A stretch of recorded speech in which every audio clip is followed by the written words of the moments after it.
Hello everyone, I'm Amanda Gray with the Harvest News, and we interrupt this broadcast to bring you breaking news of fires erupting throughout Southern California.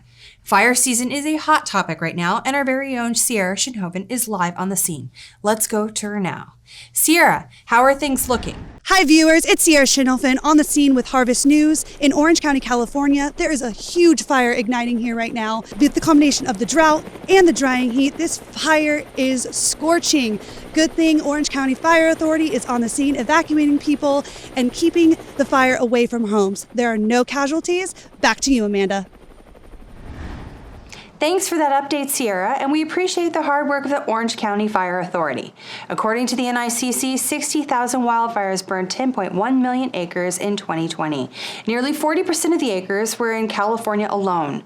With these wildfires burning so close to home, Southern California residents want to know, what can we do to protect our neighborhoods?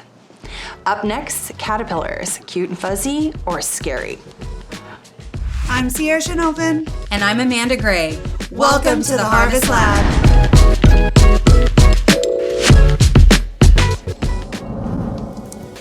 Fire.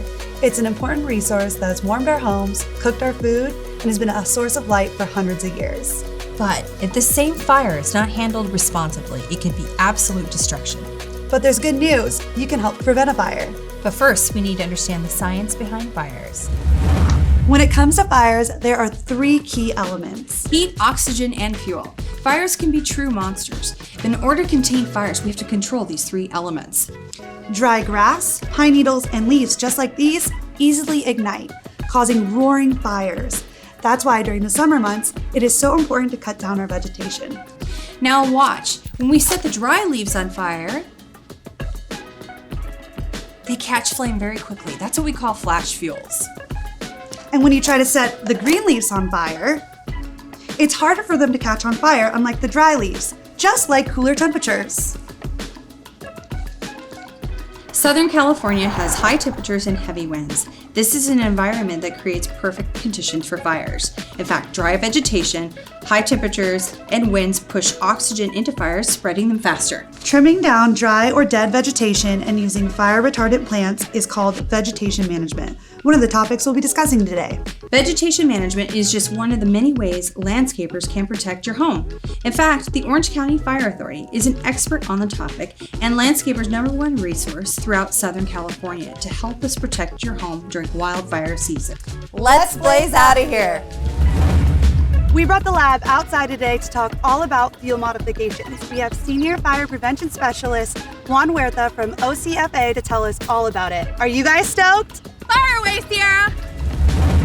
Juan Huerta has been with Orange County Fire Authority for the last 5 years. For the last 3 years, Juan has served as Senior Fire Prevention Specialist in the Community Wildfire Mitigation Section. Juan is responsible for plan review of all fuel modification plans and performs regular field inspections. Juan is part of the state's DINS team and goes out on active wildfires to perform damage assessments. Welcome to the Harvest Lab, Juan. We are excited to host OCFA. We know that it is a tremendous resource for landscapers and residents and communities around Orange County. So what are some of the primary goals of OCFA? Thank you for having us on. OCFA is a premier fire agency serving 23 cities in Orange County as well as the unincorporated parts of the county. The primary goal is always to reduce the impact of wildfires through prevention. Partnering with our communities through education and community outreach is a powerful tool that we use. We're actually starting to see communities take a more proactive approach as far as vegetation management goes. And as far as the inspection process goes, we go and we do an inspection around the community to ensure it's in compliance. So if a community is found to be non-compliant, a wildfire risk reduction notice may actually be issued to the community. Wow, there is a lot at stake for communities and residents. So as landscapers, I know that we reduce and remove extra vegetation from housing developments to make sure that the fires don't spread to open lands or vice versa, right? That's right, Sierra. The goal is to thin and reduce vegetation wherever necessary to help either slow the spread of wildfire and reduce the impact that direct flame or radiant heat could have on the home. Very interesting. Landscapers do special maintenance areas too, right? Correct. We are focusing on these manufactured interior slopes due to the potential for ember reignition. We want to make sure that these areas are also being maintained just like the perimeter of a community. That is so important. Let's see what's sizzling with Amanda. Juan, I'm so glad you could join us today. Our viewers really want to learn more about fuel modification plants and why they are important. That is their burning question. So can you tell us more about that? Sure. So a fuel modification plan is a specific plan for a community found in the wildland-urban interface, or WUI. It was conditioned at the time of development that outlines specific distances that the vegetation needs to be maintained, as well as outlines specific plants that are allowed and not allowed. It also details the maintenance as well as the construction features that a home needs to abide by. So these fires, they were detrimental to everyone, but the OCFA does an amazing job breaking a program down into 4 R's, right, Juan? Correct. So, are you ready? The first R is removal.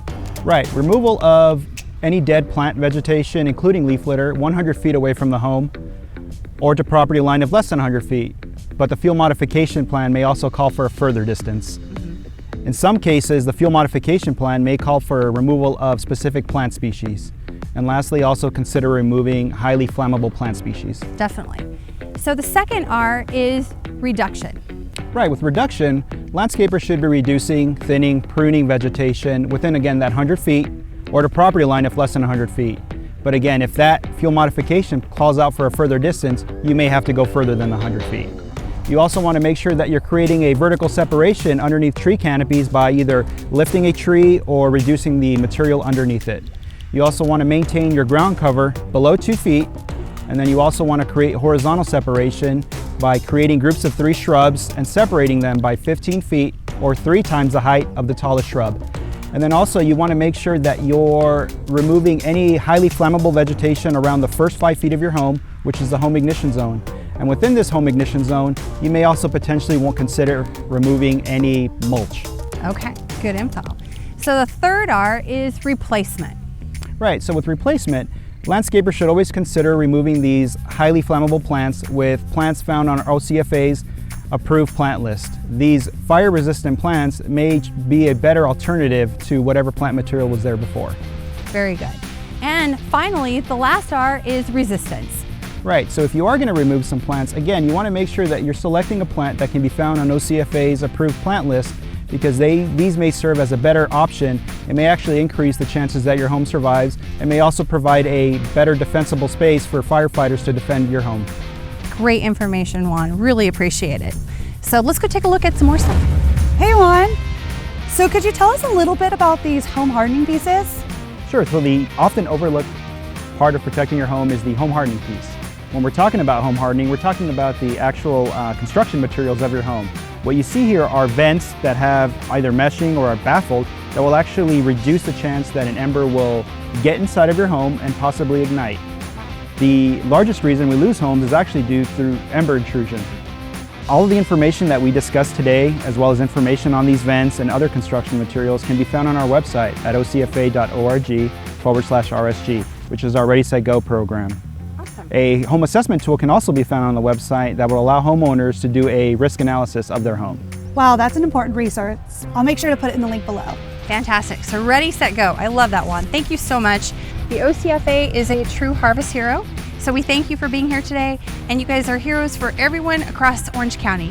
So we appreciate your time today. No, thank you for having me. Thank you, Juan. I'm getting a call. I gotta go. Oh, back to work. Bye. Back to the lab. Ready? Ready. Hey, Sierra, how about some stats? I got this. In 2019, a fire department responded to a fire on average every 24 seconds in the United States. According to the National Fire Protection Association, a home fire was reported every 93 seconds. A home fire death occurred every 3 hours and 10 minutes, and a home fire injured occurred every 43 minutes. From all of us at Harvest Landscape, we'd like to pay special thanks to firefighters across America who put their lives on the line every day to make sure that we are safe. We especially would like to thank the Orange County Fire Authority for joining us today and making sure that we are safe in our communities throughout Orange County. We hope you had a great day today, where science Plus fun equals the Harvest Lab.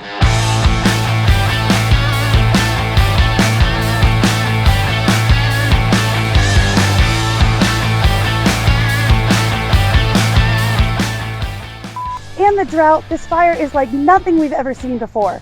So stay tuned. I don't know why I said stay tuned. But first, we need to understand the science behind fires.